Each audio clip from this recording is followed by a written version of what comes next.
السلام علیکم ورحمۃ اللہ وبرکاتہ۔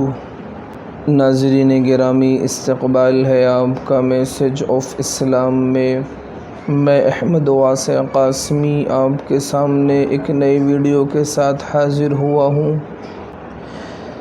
جی ہاں ناظرین، عربی مہینوں کے اعتبار سے یہ ذی الحجہ کا مہینہ شروع ہو چکا ہے اور آج ذی الحجہ کی 2 تاریخ ہو چکی ہے، اور یہ وہ مہینہ ہے کہ جس کے اختتام پر ہمارا اسلامی سال مکمل ہو جاتا ہے، اور پھر اس کے بعد جو محرم کا مہینہ شروع ہوتا ہے وہاں سے ہمارے نئے سال کا آغاز ہوتا ہے۔ ناظرین گرامی، ذی الحجہ کے مہینے کی ابتدا کی جو 10 راتیں اور 10 دن ہے، اس کی حدیث میں بڑی فضیلت آئی ہے، اور خود اللہ نے قرآن مجید میں اس کی طرف اشارہ فرمایا، والفجر وليال عشر والشفع والوتر واللیل اذا یسر، کہ ان آیات کے اندر اللہ تبارک و تعالی نے ذی الحجہ کے ابتدا کے جو 10 دن اور 10 رات ہے ان کے بارے میں ذکر فرمایا ہے۔ ذی الحجہ کے مہینے کی کچھ عبادتیں ایسی ہے اسے ذی الحجہ کے مہینے کے اندر ہی کیا جا سکتا ہے، اگر اس مہینے کے علاوہ ہم کسی اور مہینے میں کریں گے تو ہمیں وہ ثواب نہیں ملے گا۔ اس کے علاوہ بقیہ دیگر عبادات جو ہے، جیسے کہ رمضان کا روزہ ہے، تو رمضان کا روزہ سال میں صرف 1 مہینے کے لیے فرض ہے،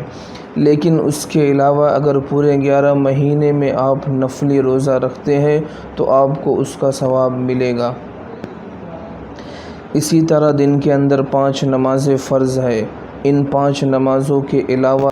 مکروہ وقت کے علاوہ آپ چاہے جتنی نفلی نماز پڑھیں آپ کو اس کا ثواب ملے گا۔ اسی طرح زکوٰۃ ہے، سال میں 1 دفعہ فرض ہے، اگر آپ نے زکوٰۃ ادا کر دی تو آپ کی زکوٰۃ ادا ہو گئی۔ اب اس کے علاوہ اگر آپ نفلی زکوٰۃ ادا کرتے ہیں، نفلی صدقہ دیتے ہیں تو آپ کو اس کا ثواب ملے گا۔ لیکن قربانی اور حج ایک ایسی عبادت ہے کہ جو اس مہینے کے کچھ دنوں کے ساتھ خاص ہے، کہ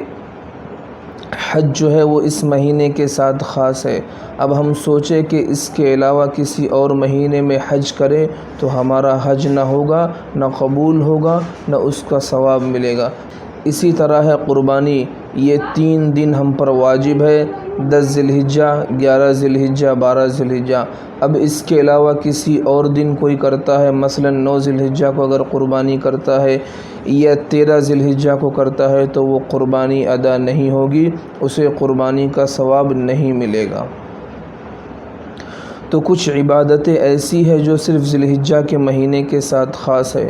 وہ عبادات کیا ہے، آج میں وہی آپ کے سامنے پیش کرنے والا ہوں، اس امید کے ساتھ کہ اللہ تبارک و تعالی مجھے بھی اور آپ تمام کو ان پر عمل کرنے کی توفیق نصیب فرمائے، آمین۔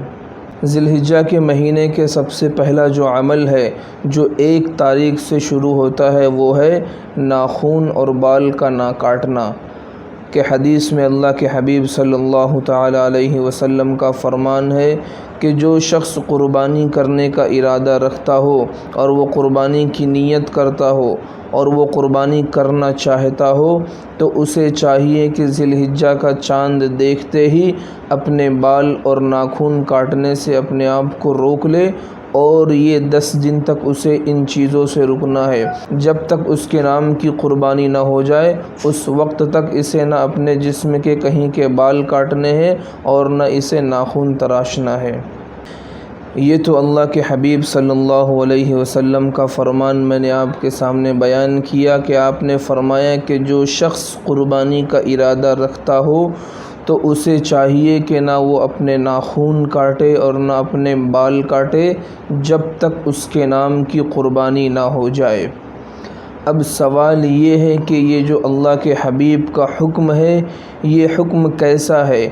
کہ یہ حکم کس درجے کا ہے؟ حکم جو ہے یہ سنت کے درجے کا ہے یا فرض کے یا واجب کے یا استحباب کے؟ تو میں آپ کو بتا دوں اللہ کے حبیب کا جو یہ حکم ہے یہ حکم استحبابی ہے کہ مستحب ہے کہ جو شخص قربانی کا ارادہ کرتا ہو وہ اپنے ناخن اور بال نہ کاٹے۔ اگر کوئی شخص ناخن کاٹ لیتا ہے یا بال کاٹ لیتا ہے تو وہ گنہگار نہیں ہوگا، اور جو شخص ایسا نہیں کرتا تو اسے ثواب ملے گا۔ اور اگر کسی نے یہ چیز نہیں کیا اور اگر کسی نے یہ عمل نہیں کیا کہ ذی الحجہ میں داخل ہونے کے باوجود اس نے بال کاٹ لیے یا اسی طرح ناخن کاٹ لیے تو وہ گنہگار نہیں ہوگا، اور ایسا نہیں کہ اس کی قربانی بھی جائز نہیں ہوگی بلکہ اس کی قربانی بھی ہو جائے گی اور وہ گناہ کا مرتکب بھی نہ ہوگا۔ اس لیے اس بات کو بطور خاص ذہن میں رکھے کہ قربانی کرنے والا شخص جو ہے وہ اپنے ناخن اور بال جو نہیں کاٹتا ہے وہ مستحب کے درجے میں ہے، کوئی واجب یا فرض یا سنت کے درجے کی چیز نہیں ہے کہ اگر کسی نے نہیں کاٹا وہ بھول سے رہ گیا، یا مثلا ایسا ہوا کہ 40 دن سے زائد گزر گئے ہیں اور اس نے ان جگہوں کے بال نہیں کاٹے جہاں کے بال 40 دن سے زائد رکھنے سے گناہ ہوتا ہے، تو اب وہ اس مہینے میں داخل ہوا اور ایسا ہوا کہ 40 دن سے زائد ہو چکے ہیں اور اس نے ان جگہوں کے بال نہیں کاٹے ہیں، تو اب اس کے لیے ضروری ہے کہ پہلے ان جگہوں کے بال کو صاف کرے۔ ایسا نہ ہو کہ قربانی کے ارادے کی وجہ سے وہ ان کو یوں ہی چھوڑ دے اور 40 دن سے زائد گزر جائے اور وہ گناہ کا مرتکب ہو۔ اس لیے اس بات کو خاص طور سے دھیان میں رکھے کہ اللہ کے حبیب کا جو یہ فرمان ہے کہ جو شخص قربانی کا ارادہ رکھتا ہے وہ اپنے ناخن اور بال کو نہ کاٹے، یہ استحباب کے درجے میں ہے، یہ مستحب عمل ہے، نہ ہی سنت ہے، نہ ہی فرض ہے اور نہ ہی واجب ہے۔ اگر کوئی شخص ایسا کرتا ہے تو اس کو ثواب ملے گا، اور اگر کوئی نہیں کرتا تو وہ گناہ کا مرتکب نہیں ہوگا۔